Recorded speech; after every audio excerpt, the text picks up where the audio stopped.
रघुवीर समर्थ.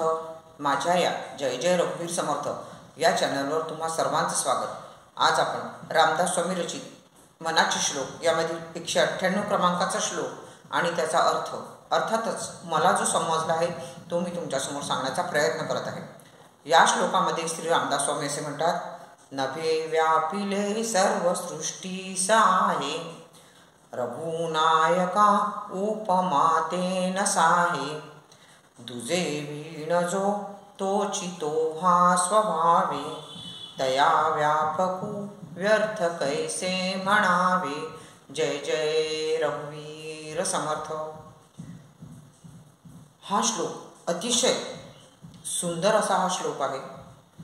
श्री समर्थांनी प्रत्येक श्लोकामधून आपल्याला काही ना काही संदेश देण्याचा प्रयत्न केलेला आहे, आपल्याला काही ना काही सांगितलेलं आहे, आपल्या मनाला काही ना काही चांगली शिकवण देण्याचा त्यांचा प्रयत्न आहे. सुरुवातीच्या श्लोकात त्यांनी म्हटलं होतं, नभासारिखे रूप या राघवाचे. हा राघव कसा आहे तर नभासारिखा आहे. नभ कसा अमर्याद असते त्याप्रमाणे हा रघुनायक आहे.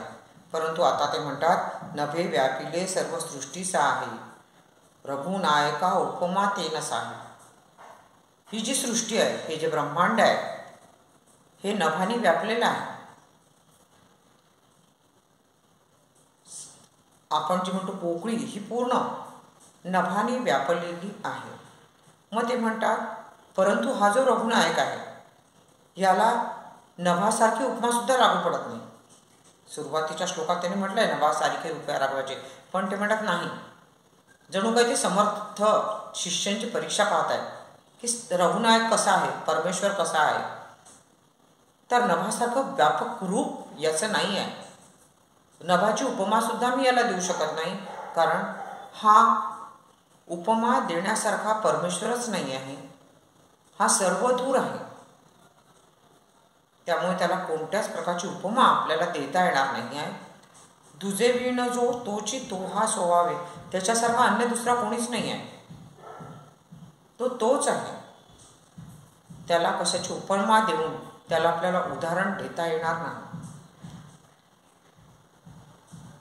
त्यामुळे परमेश्वर हा तोच आहे. आपण त्याला कोणतीही उपमा देऊ शकत नाही.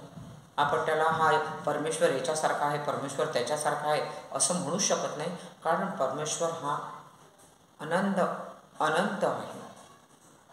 त्याच्यासारखा दुसरा कोणीही नाही आहे. तया व्यापकू व्यर्थ कैसे म्हणावे. मग त्याला तो व्यापकू असं का म्हणावे, कारण तो सर्व दूर आहे. तो कशामुळे व्यापलेला नाही आहे.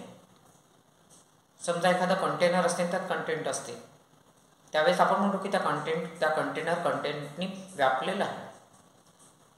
एखादं पाण्याचं भांडं घ्या, त्यामध्ये एखादं आपण वस्तू टाका, तर आपण म्हणतो ती वस्तू ते पाणी त्या वस्तूने व्यापलेलं आहे.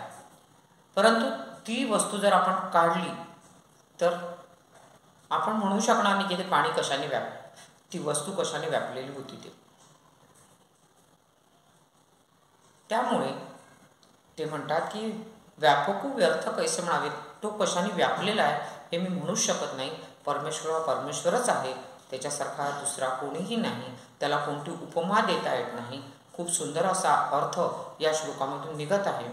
मला जो अर्थ समजला तो मी तुमच्यासमोर सांगण्याचा प्रयत्न केला आहे. प्रत्येक श्लोकातून समर्थांनी आपल्याला खूप चांगल्या प्रकारची शिकवण दिलेली आहे. आपण आपल्या प्रत्येक श्लोकाचं चिंतन मनन करून ध्यान करून आपण सुद्धा तसं वागण्याचा प्रयत्न करूया. धन्यवाद. शुका सारिखे पूर्ण वैराग्य जाचे, वसिष्ठा परिज्ञान योगेश्वराचे, कवी वाल्मिका सारिखा मान्य ऐसा, नमस्कार त्या सद्गुरु रामदासा. जय जय रघुवीर समर्थ.